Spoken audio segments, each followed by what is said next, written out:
Kommunikation er jo meget mere end bare gode intentioner. Jeg oplever faktisk ofte hos mine kunder, at de er fuld af gode intentioner. Virksomhedens ejer har gode intentioner, medarbejderne har gode intentioner, ledelsen har gode intentioner, kunderne har sådan set også gode intentioner, de vil egentlig gerne. Og alligevel så spiller det bare ikke helt. Der er noget i kommunikationen rundt omkring, og internt og eksternt, der bare ikke spiller. Kommunikation i virksomheden er ofte det, der får det hele til at spille sammen. Det kan være det, der fører dig fra strategi til resultater. Det kan være det, der får hele din organisation til at bakke din strategi op. Det kan være den eksterne kommunikation, som rent faktisk gør, at din virksomhed bliver forstået og set ude ved kunderne.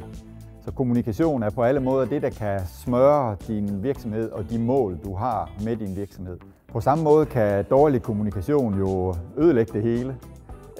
Du kan have de bedste intentioner om at få din organisation til at bakke dig op internt, men hvis ikke kommunikationen på en eller anden måde bakker det op, så når du ikke i mål med tingene. Eller hvis du ligefrem laver dårlig kommunikation, så kan du risikere at ødelægge tingene. Ligesådan eksternt bliver det mere og mere afgørende, at din virksomhed bliver set og forstået ude ved kunderne. Og dårlig kommunikation kan skabe misforståelser ude ved kunderne. Hvis ikke de hører fortællingen fra dig om, hvordan tingene hænger sammen, så danner de deres egen mening.